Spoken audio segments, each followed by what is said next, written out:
after our Slake test, kind of show you what aggregate stability and healthy soils can do, and then put the test on the Rainfall simulator. So with these, we simply put soil in these sink strainers here, and simply just put it in the water for a little while, swish it around a little bit, and plop it down. Quintin just did the Kernza soil, and then I'll just be doing a conventional soybean corn rotation field. So your healthier soils are going to look more like a black cottage cheese. So you're going to notice a color difference between the two. One is obviously much more black than the other, right? So what you're seeing there is carbon. So that carbon is holding a lot more soil. Biggest thing is it's almost soupy, right? So in the spring, where your field, what's the field going to be like? It's going to be like mush. Yep. So what's going to carry your tractor across much better? It's going to be the darker one, obviously. But so with that, let's we're going to run a Slake test. This is called a Slake test. We're going to put in a sample of conventional corn soybean rotation. With conventional tillage, 2 to 3 passes per year. This is from the Kernza field, so this is at 3 years of rest in a diverse crop rotation and, for the past many years. So, Ryan, if you want to put that one in there, I can do the Kernza. Alright, so this is our conventional field. Yep. So right away from the start, with this conventional field, you're going to be seeing a lot more particles, right? Even by looking at these, you can kind of tell this one's got a lot of root structure in here, holding everything together, and like you really can't see much of anything in this one right here. Right. So in the past, when I've done some of these, what happens is sometimes no water will infiltrate, and you crack it open when you're done, it's dry on the inside. Other times, what happens, like it is now, it almost explodes. The reason behind that is there's no glomalin to hold the soil particles together. So without mycorrhizal fungi to produce that, you're going to be having nothing to hold the soil particles together. And with the passive tillage, you're going to be destroying the mycorrhizal fungi connections, which will not produce any glomalin to hold your soil particles together.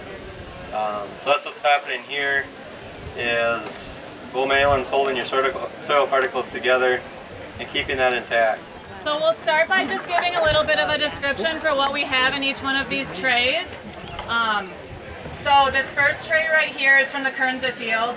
This is not the one that we were out looking at the soil pits in, but it's basically like right across the street over there on the highway. This one was planted in 2019. Before that it was barley, soybeans, and corn, so it was kind of diverse before that too.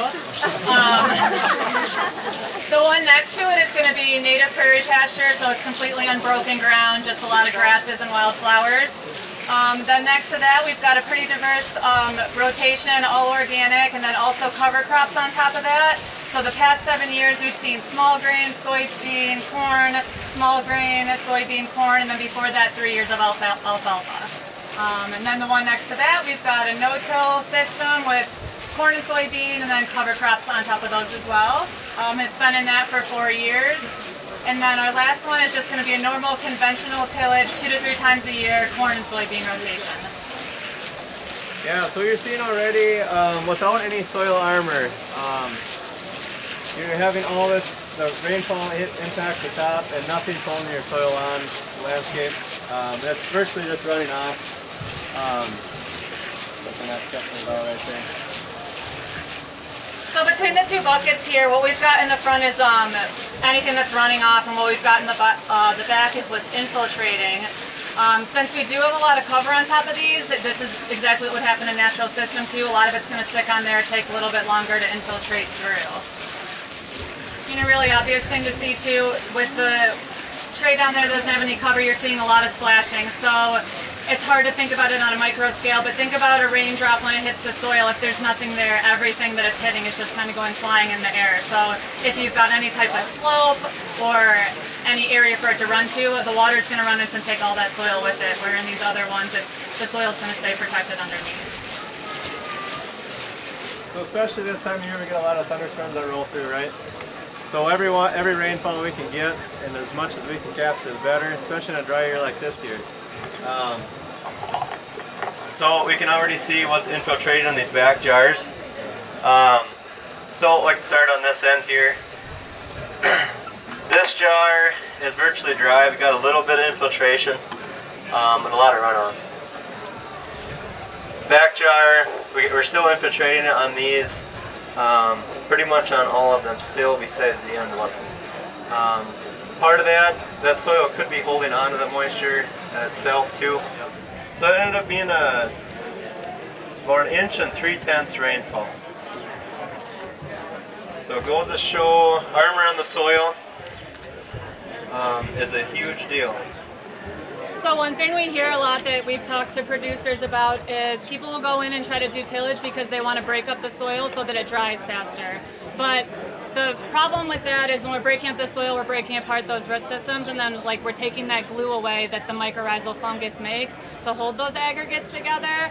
So even though it might be drying a little bit on the top, then it can't infiltrate any water. So while we might be drying out the soil, then when we need a good rain like we've needed recently, there's really no way to store it. It's just going to run right off. It might go in a little bit and that area might dry out, but nothing's really getting underneath. So it might help to dry it out, you know, superficially on the top, but then we're breaking down that root structure, and that's honestly the most important thing.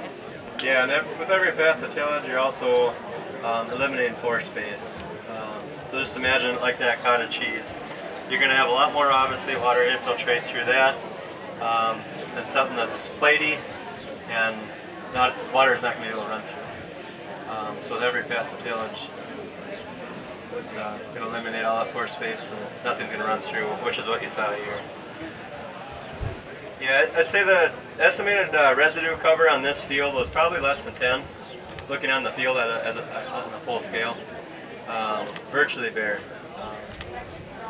You know, one on here that's virtually covered, and so are the others. But it's one thing that's really cool to see too. It's a local farmer that's owned this field here. It's fairly new to soil health practices. It's been on its 4th year, I believe, of no-till and cover crops. So it's really cool to see just how fast things can change around. Look at how much water he has infiltrated. It's a tremendous amount. So, and one thing too with infiltrations, we took infiltration tests on the Kernza field here yesterday. It's really cool to see. We did a 1-inch rainfall and then a 2-inch rainfall. On Kernza field, the first inch infiltrated in 28 seconds.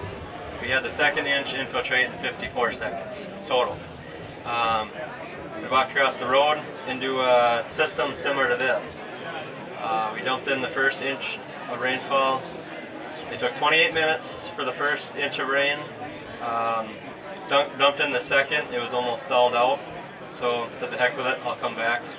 And got sick of it watching paint dry. So I come back about an hour later, and there was a solid 1/4 inch left. So I ended up just pulling it.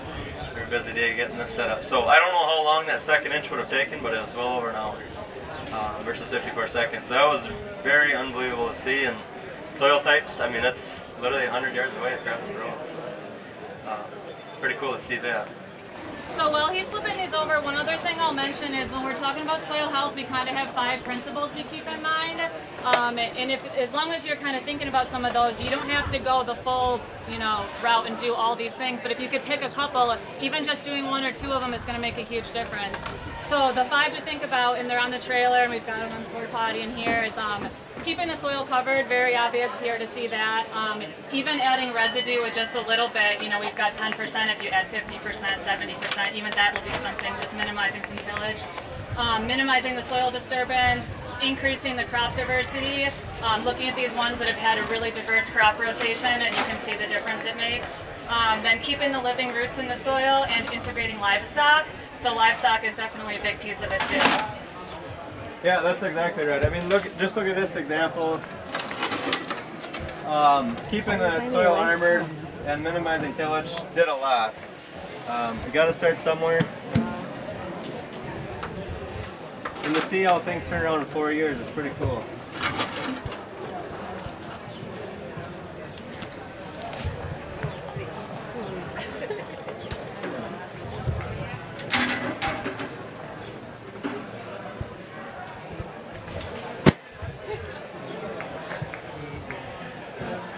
Alright, so you guys, welcome to come on up. Like we had talked about earlier, the cottage cheese, right?